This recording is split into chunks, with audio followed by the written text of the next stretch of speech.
You've got to be joking. The problem is with you. Why haven't you settled the payment for the accommodation? I asked, my voice shaking with frustration. Because you're the one who left me, my husband shot back. Just bring the money here, I demanded. I'm not going to do that. I'm the one who was left behind, he said coldly. I didn't even want to go on that trip in the first place. This was just another day in our troubled marriage. My husband and I have been married for 7 years. We have a 6-year-old daughter, who is the light of my life. Watching her grow, laugh, and discover the world has been the best part of every single day. But sadly, my relationship with my husband has been falling apart.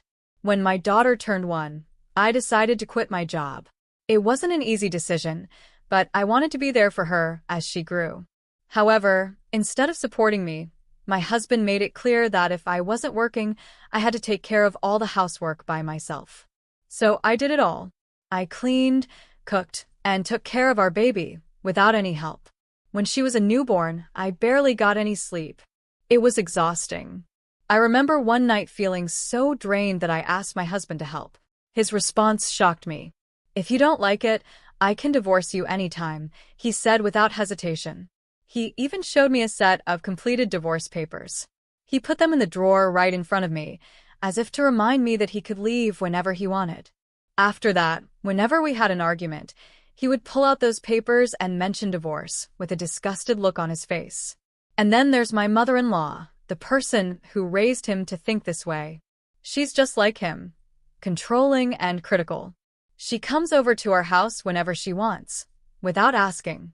One day, she visited unannounced, opened the fridge, and started eating my daughter's yogurt without even asking. But that wasn't the worst of it. Whenever she came over, she would lecture me endlessly about how a proper wife should behave. She'd even inspect the corners of my house for dust and criticize me if she found any. Today, she came over again. "I have good news for you," she said with a big smile. I didn't trust her at all. "What is it?" I asked cautiously. "What's wrong with you? You should look happier when I'm bringing good news," she snapped. "You're so ungrateful, just like my son says."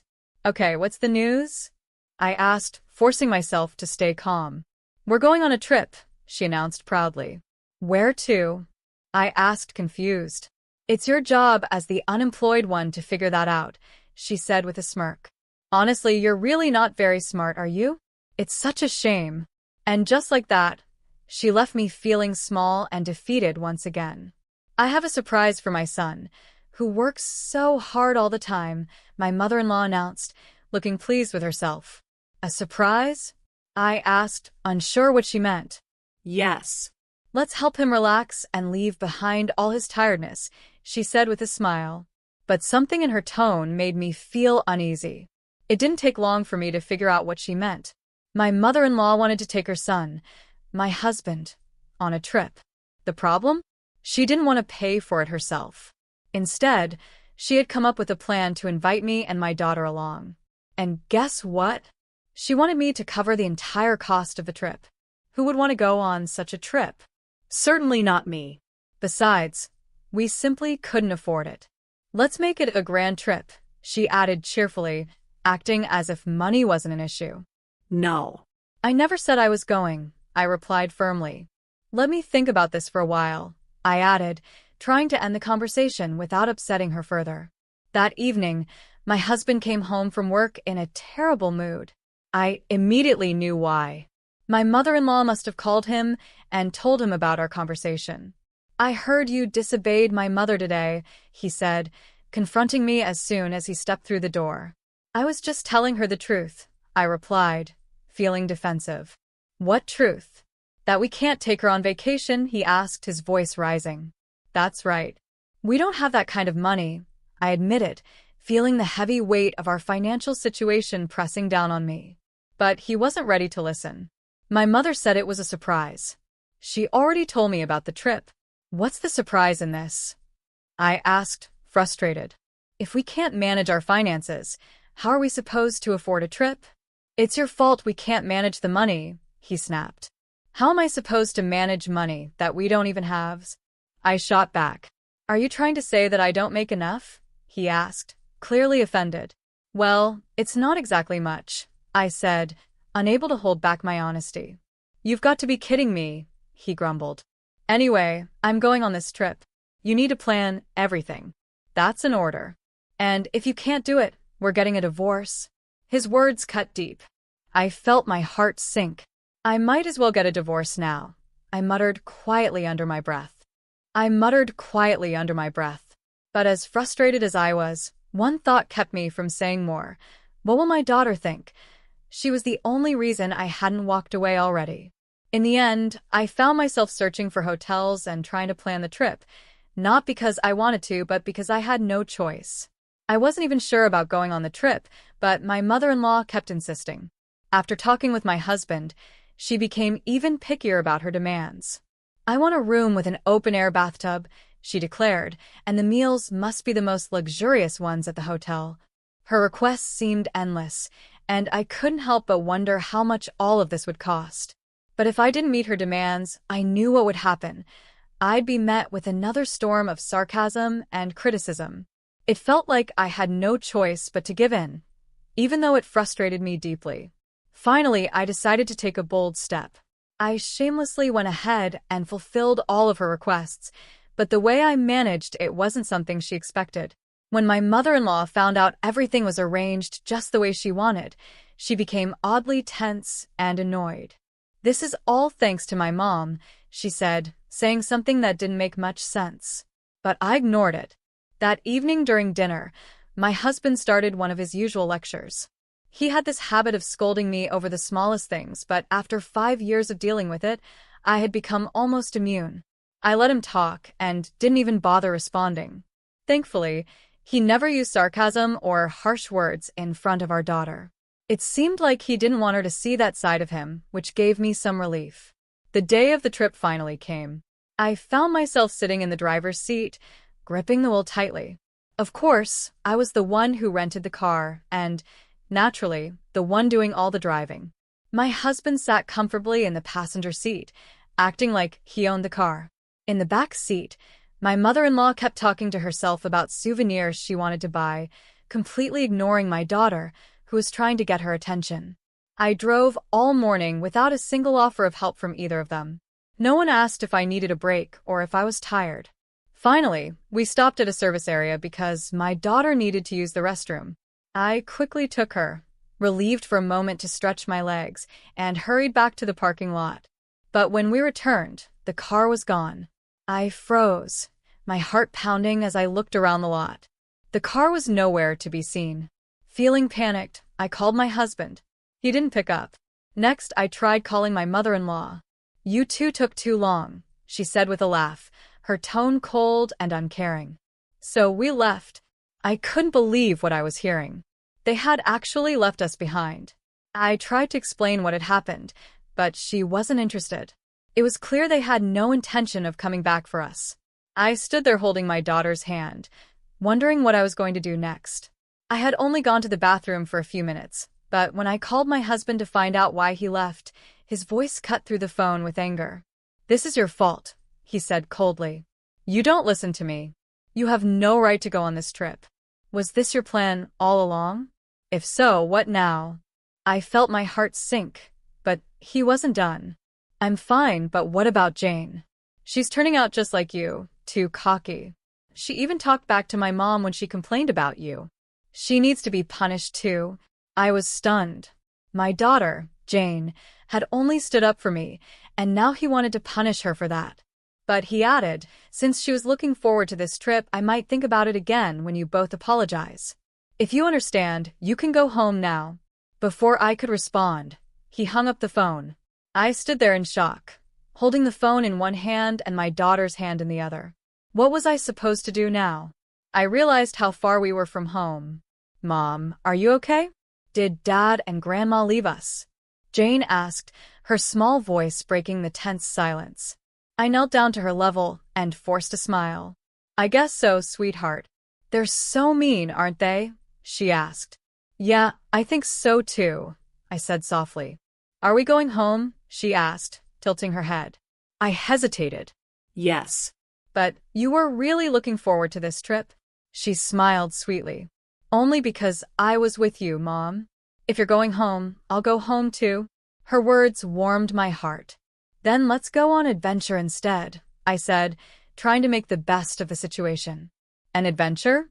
Jane's eyes lit up, her carefree smile bringing me a sense of peace. I called my friend Millie, who lived nearby, and told her everything that had happened. Without hesitation, she came to pick us up and drove us home. Later that evening, after Jane had fallen asleep, Millie and I sat down to talk. So, what are you going to do now? Millie asked, concern in her eyes. I took a deep breath. I think I'm getting a divorce. Millie nodded. That's a good decision. You've put up with this for far too long. Yeah, I said, feeling a strange sense of relief. And I don't want Jane to grow up with a father who harms her emotionally anymore.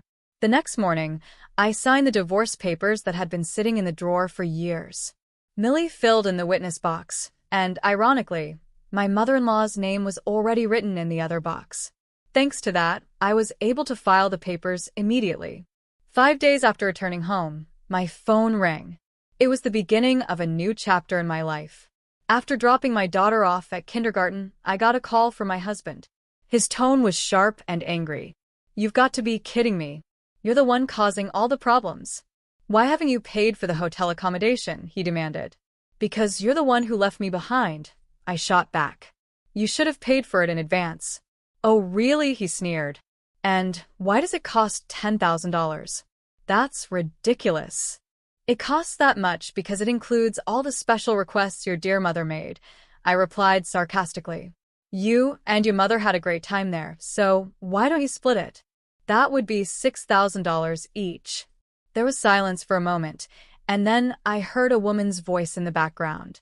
She sounded frustrated, likely someone from the hotel asking for payment. I'll call the police if you don't pay, the woman warned. No problem, my husband responded smugly. My wife will pay. She's on her way here right now. The woman's voice grew colder. Where is your wife now? She asked. At home, my husband answered casually. The woman's tone sharpened. I checked her address, and it seems like your wife is far from home. Didn't you leave her at a service area, and now you're telling her to come and pay? My heart swelled with gratitude when I realized who the woman was. She continued, her voice now directed at him. Excuse me, your wife and I have been friends since high school. I was the one who picked her and your daughter up from the service area after you abandoned them. She was Millie, my old friend, and someone I could always count on. I had called her when I was stranded, asking for help with the trip. What I didn't know was that Millie owned a hotel. When I explained my situation, she surprised me by offering us her hotel accommodation for free. You don't have to worry about paying, Millie had told me at the time. It's the least I can do for you. I was shocked.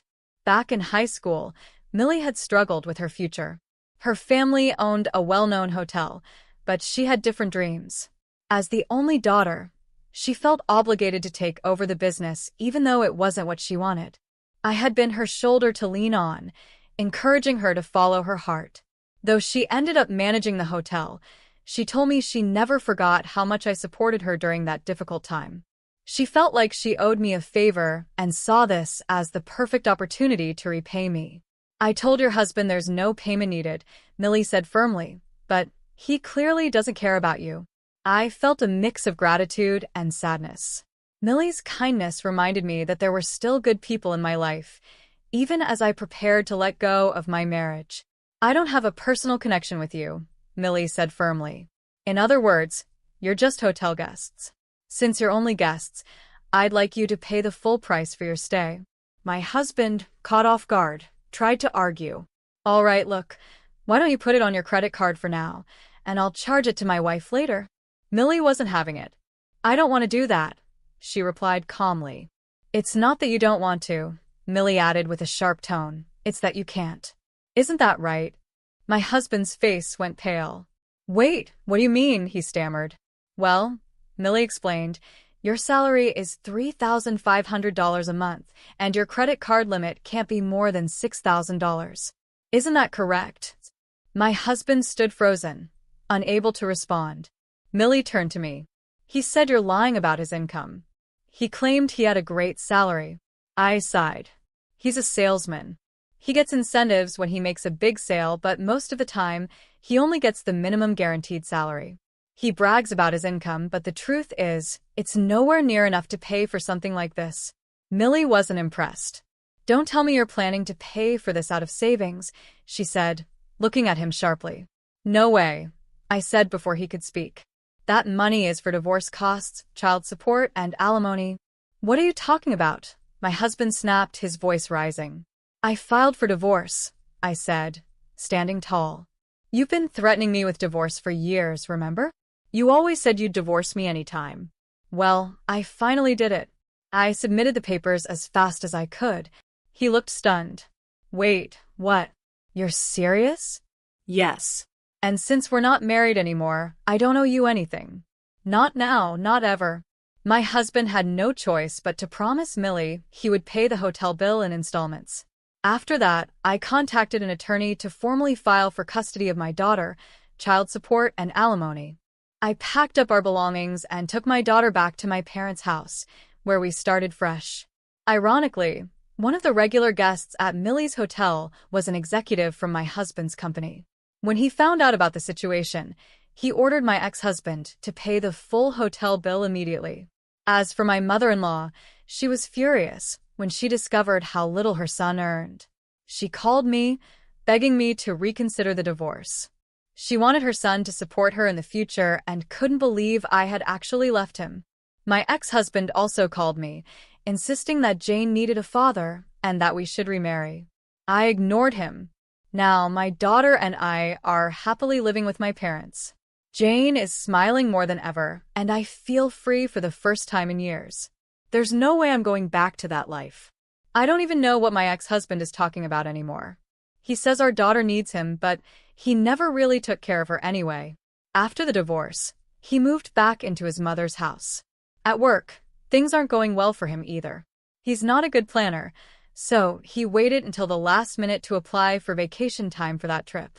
On top of that, the company executive found out that he couldn't even pay for the hotel. Now, his performance and financial issues are common knowledge at work, and he's feeling embarrassed and small. Meanwhile, my life is finally moving in the right direction. Next weekend, my daughter and I are going to stay at the same hotel Millie runs. It's nice to have something to look forward to, especially since I've also started a new job. It's been years since I last worked, but going back to work has been so fulfilling. It's nothing like the draining and one-sided marriage I had. I feel productive and free, building a better future for myself and my daughter. I used to think it was better for children to grow up with both parents under the same roof, but I've learned that's not always true. In our case, it was far better to leave. What really matters is having happy parents who can raise their children in a healthy environment. This divorce has taught me so much. It wasn't easy, but it was necessary. The most important lesson I've learned is that my daughter will always be my first priority. No matter what challenges come our way, I know I'll always do my best for her. With her by my side, I feel like I can take on anything. She's my biggest source of strength and happiness. Her smile reminds me every day that I made the right decision by walking away from a toxic marriage. I sometimes wonder where people like my ex-husband get their confidence from. He acts so entitled and sure of himself, even when he's clearly in the wrong. Maybe it's just a front to hide his insecurities. Either way, it doesn't matter to me anymore.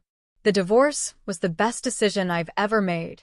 It gave me the freedom to rebuild my life and give my daughter a better future. Now I can honestly say I'm happy. I'm grateful for my daughter, my supportive friends like Millie, and the second chance I've been given. I hope for a peaceful and happy life for the two of us from now on. My daughter deserves nothing less, and I'll make sure she has the love, security, and support she needs to thrive.